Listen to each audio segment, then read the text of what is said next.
joining us now. Stephen A., I'll start with you here. Mark Jackson said during the broadcast, it's a bad look for LeBron. Do you agree with him? Yes, I do. But understand, it's because it's LeBron that I'm saying that. It's not a big deal in the grand scheme of things. It wasn't the end of the series or anything like that. There are other games to be played. It's just that LeBron has created an incredibly high standard for himself. And as a result, when something like that transpires, it's just not common for him. It's not the kind of thing that he does. And because he's considered class personified in terms of most of the things that he does, anything like that, it's going to send the wrong message. Here's where I will come to his defense, however. Larry Bird didn't shake hands with folks on several occasions when he lost to them.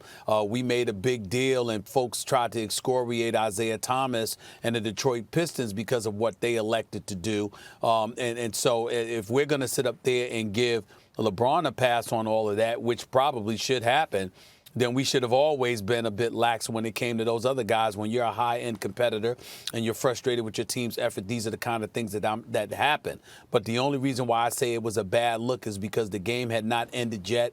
You heard Van Gundy saying 5 guys need to be on the court in order for the game to be completed. You're walking off the court and what have you, and you know that because it's LeBron, people are going to bring attention to things like that. It's not a big deal to me, but I can understand why others would say it's a bad look, because it did come across as a bit classless in a lot of people's eyes. Yeah, I don't see it that way. I understand because it's before the end of the game. It's not the last game of the series. If it's the last game of the series, like the Pistons did it, no good, right? And I even talk now about that, right?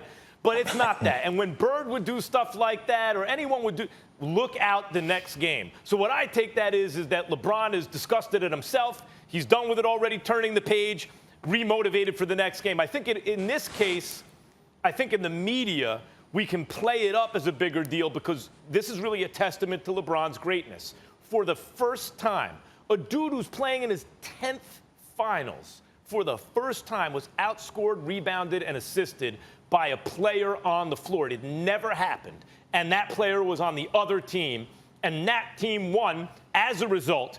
And that player dropped the first 40-point triple-double in the history of the finals in a win. So, like, considering what Jimmy Butler had just done, he had outplayed LeBron and led his team to victory. He was back up against the wall. It would have been nice for LeBron to not do what he did, but I don't take it that way. I took it the way I took it when Bird did stuff like that, which is, oh, look out tomorrow, or the look out for Game 4. Well, I mean, I'm looking at it in a lot of ways. I watched the clip over and over again, and to me, I'm looking at the Lakers bench, and I'm looking at all the guys on the floor, not just LeBron James, but if you watch Rondo, Anthony Davis, everybody started walking towards the locker room because when Jimmy Butler went and grabbed the ball, the shot clock and the game clock was basically identical. So they figured he was just going to hold the ball out. It was really just he was going to hold the ball out at half court and run the timeout. And what ended up happening was that it was 0.7 seconds left to inbound the ball. And when you look at the end of the clip that they showed on the internet, when LeBron was walking in the locker room, one of his teammates was already in there. So I'm not looking at it as a classless act by LeBron James because everyone thought that the game was over and was walking towards the locker room, including the coaching staff. And on top of that, what happened to that competitive nature? And I have all due respect for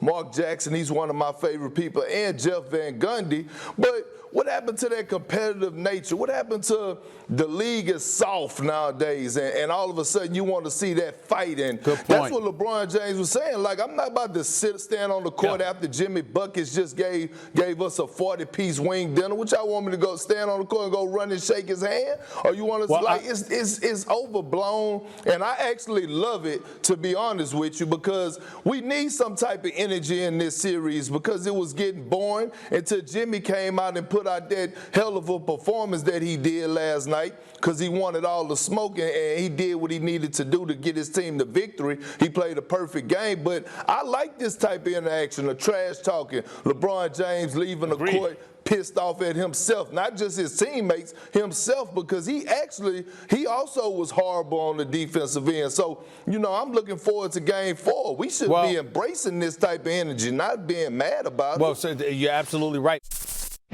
Thanks for watching ESPN on YouTube. For live streaming sports and premium content, subscribe to ESPN+.